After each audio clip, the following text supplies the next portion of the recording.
CPI സംസ്ഥാന secretary Binoy Viswam ജാഥ ക്യാപ്റ്റനും CPIM സംസ്ഥാന സെക്രട്ടേറിയറ്റ് അംഗം എം സ്വരാജ് മാനേജറുമായ തെക്കൻ മേഖലാ ജാഥയ്ക്ക് രണ്ടാം ദിവസത്തിലും ജനലക്ഷങ്ങളുടെ സ്വീകരണം. കോൺഗ്രസും BJPയും കെട്ടിപ്പൊക്കിയ പോറ്റിക്കോട്ട തകർന്നുവെന്ന ബിനോയ് വിശ്വവും വയനാട് ദുരന്തത്തിലെ മൃതദേഹങ്ങൾ ചൂണ്ടിക്കാണിച്ച പണപ്പിരിവ് നടത്തി മുക്കിയവർ ശവംതൂക്ക് നടത്തിയെന്ന എം സ്വരാജും പറഞ്ഞു.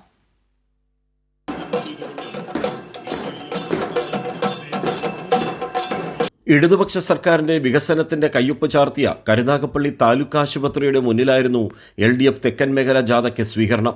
കരിമണലിന്റെ നാടായ ചവറയിൽ 42,000 കോടിയുടെ റെയർ എർത്ത് കോറിഡോർ പദ്ധതി നടപ്പിലാക്കുമെന്ന് ധനമന്ത്രി KN ബാലഗോപാലിന്റെ ബജറ്റ് പ്രഖ്യാപനം വികസനത്തിന്റെ നേർസാക്ഷ്യമാക്കി ഇവിടെയും 10,000 ജാഥയെ സ്വീകരിച്ചു.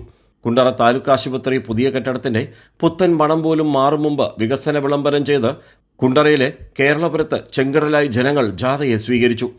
കല്ലമാല സമരഭൂമിയായ കൊല്ലം കണ്ടോൺമെന്റ് മൈതാനിയിൽ ബി പാർക്ക് എന്ന പുതിയ വികസന ഡിസൈനെ സാക്ഷിയാക്കി LDF തെക്കൻ മേഖല ജാഥയ്ക്ക് സ്വീകരണം നൽകി. കോൺഗ്രസും BJPയും കെട്ടിപ്പൊക്കിയ പോറ്റിക്കോട്ട തകർന്നുവെന്ന് ബിനോയ് വിശ്വം പറഞ്ഞു. 100 കനകോലുമാൻ വിചാരിച്ചാലും UDF രക്ഷപ്പെടില്ല. UDF കൺവീനർ ഒരു MP പിന്നെ ആദ്യമായിട്ട് പോറ്റി വരുന്നത് ഈ പറയുന്ന വലിയ നേതാവ് AICC ജനറൽ സെക്രട്ടറി ദേവസ്വം മന്ത്രിയായിരിക്കെയാണ് ഈ പോറ്റി ആദ്യമായിട്ട് അകത്ത് കയറിയത്.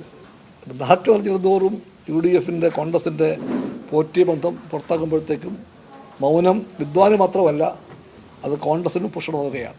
വയനാട് ദുരന്തത്തിലെ മൃതദേഹങ്ങൾ ചൂണ്ടിക്കാണിച്ച് പണപ്പിരിവ് നടത്തി മുക്കിയവർ ശവംതൂക്ക് നടത്തിയെന്ന് എം സ്വരാജ് കുറ്റപ്പെടുത്തി. മൃതശരീരങ്ങളിൽ നിന്ന് പോലും ആഭരണമോ പണമോ മോഷ്ടിക്കുന്ന നീചന്മാരെ മറ്റു മോഷ്ടാക്കൾ വിളിക്കുക ശവം തൂക്ക് എന്നാണ്. ഞാൻ ഈ കാര്യമൊക്കെ ഇവിടെ പറയാൻ എന്താണ് കാരണം? കുറച്ചുനാൾ മുമ്പാണ് വയനാട്ടിലൊരു മഹാദുരന്തമുണ്ടായി. കണ്ണടച്ച് തുറക്കുന്ന നേരം കൊണ്ട് ഉരുൾപൊട്ടി 100 കണക്കിന് മനുഷ്യർ അതിനിടയിൽപ്പെട്ടും മരണമടഞ്ഞു. പ്രതിപക്ഷ നേതാവിന് മനുഷ്യത്വത്തിന്റെ കണികയുണ്ടെങ്കിൽ വയനാട്ടിലെ ജനങ്ങളോട്, കേരളത്തിലെ മനുഷ്യരോട്, ലോകമെമ്പാടുമുള്ള മനുഷ്യരോട് മാപ്പ് പറയണം. കേരളത്തിന്റെ ചരിത്രത്തിൽ ആദ്യമായാണ് ഒരു ദുരന്തം വിറ്റ് കാശ് സംഭരിച്ച് മോഷ്ടിക്കുന്നത്, മൃതശരീരം ചൂണ്ടിക്കാണിച്ച് കാശ് വാങ്ങി തിന്നുന്നത്. കള്ളന്മാർ പോലും അംഗീകരിക്കാത്ത നീചന്മാരായി കേരളത്തിലെ കോൺഗ്രസ് മാറി. ആ കോൺഗ്രസ് കേരളത്തെ രക്ഷിക്കുമെന്നാണോ പറയുന്നത്? ഇനി ചാത്തന്നൂരും ചടയമംഗലത്തും LDF തെക്കൻ മേഖല ജാഥ പര്യടനം നടത്തും. രാജ്കുമാർ, കൈരളി ന്യൂസ്, കൊല്ലം.